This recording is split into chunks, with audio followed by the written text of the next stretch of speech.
जो उप मुख्यमंत्री तेजस्वी जी भविष्य के नेता हैं, तो ये तो कई अवसरों पर कहे।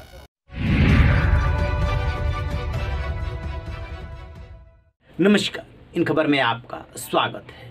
बिहार की कुर्नी विधानसभा सीट हारने के बाद महागठबंधन के अंदर और बाहर दोनों तरफ से नीतीश कुमार की घेराबंदी हो रही थी और नीतीश कुमार मौन साधे हुए थे, कुछ बोल नहीं रहे थे। अब जब वो बाहर आए हैं तो एक के बाद एक वो धमाके वाला बयान दे रहे हैं।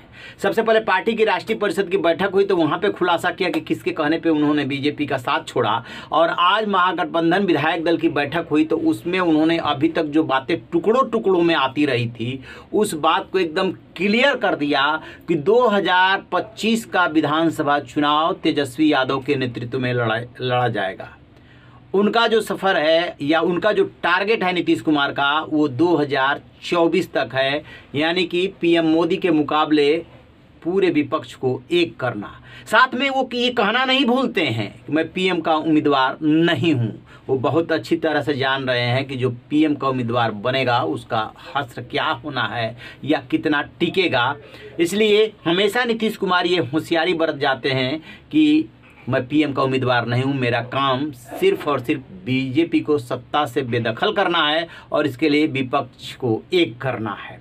बहरहाल तो इसका क्या मायने समझा जाए और क्या उन्होंने एग्जैक्ट कहा है, ये विजय चौधरी जो नीतीश कुमार के बहुत नज़दीकी और संसदीय कार्य मंत्री हैं, सुनिए उन्होंने क्या बताया। ये तो मुख्यमंत्री जी कई अवसरों पर कह चुके हैं। जो उप मुख्यमंत्री तेजस्वी जी भविष्य के नेता हैं, तो ये तो कई अवसरों पर कहे। आज भी कहे, कल भी कहे थे। नालंदा में हम लोग भी साथ में थे। उन्होंने वहाँ भी कहा कि अब आगे इन्हीं लोग को देखना है, नई पीढ़ी को, युवा नेता हैं। आज भी उन्होंने कहा है कि भविष्य में तो इन्हीं लोगों को नेता बनना है।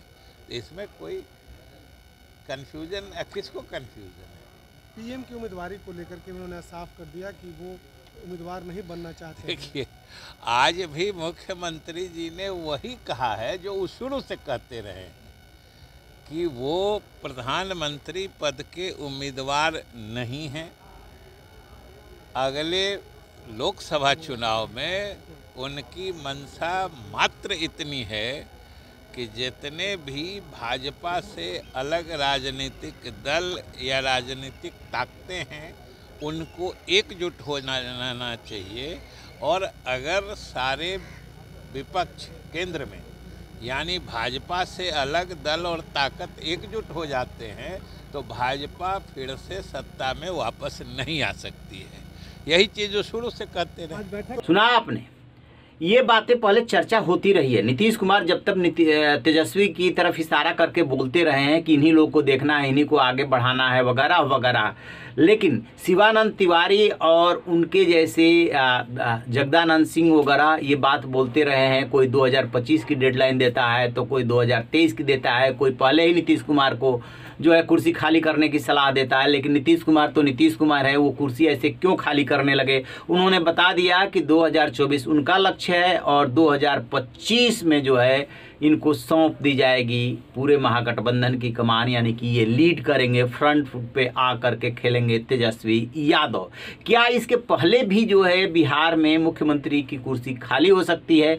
तो ये तो जो नीतीश कुमार ने आज महागठबंधन विधायक दल की बैठक में बोला है उसमें एकदम साफ कर दिया कि फिलहाल तो वो हैं। अब सबसे बड़ा सवाल ये है कि महागठबंधन बिहार में है, क्या वैसे ही महागठबंधन पीएम मोदी और बीजेपी के खिलाफ पूरे देश में खड़ा हो पाएगा?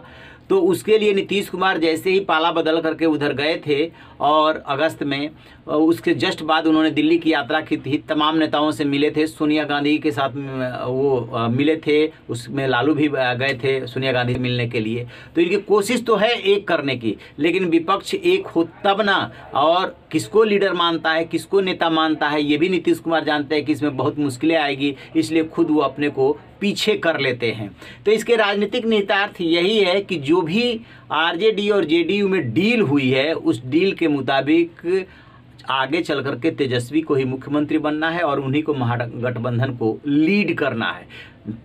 नीतीश कुमार जल्दीबाजी में कुर्सी नहीं छोड़ेंगे जब तक हो सकता है जब तक चल सकते हैं तब तक कुर्सी पर बने रहेंगे, और 2024 का जब आम चुनाव होगा उसमें जो भी नतीजे आएंगे उसके बाद वो कोई फैसला कर सकते हैं। हालांकि बीजेपी ये सवाल उठाती रही है कि जेडीयू का जो है अल्टीमेटली आरजेडी में विलय हो जाएगा, जिसको लेकर के सुन करके जो है जेडीयू के नेता तिलमिला जाते हैं, और फिलहाल उसका कोई परिदृश्य नहीं दिख रहा है। लेकिन नीतीश कुमार ने विधायक दल की बैठक में आज बड़ा बयान दे करके सब कुछ साफ कर दिया है। रही ना बेखबर, देखते रहिए इन खबर। Thank you.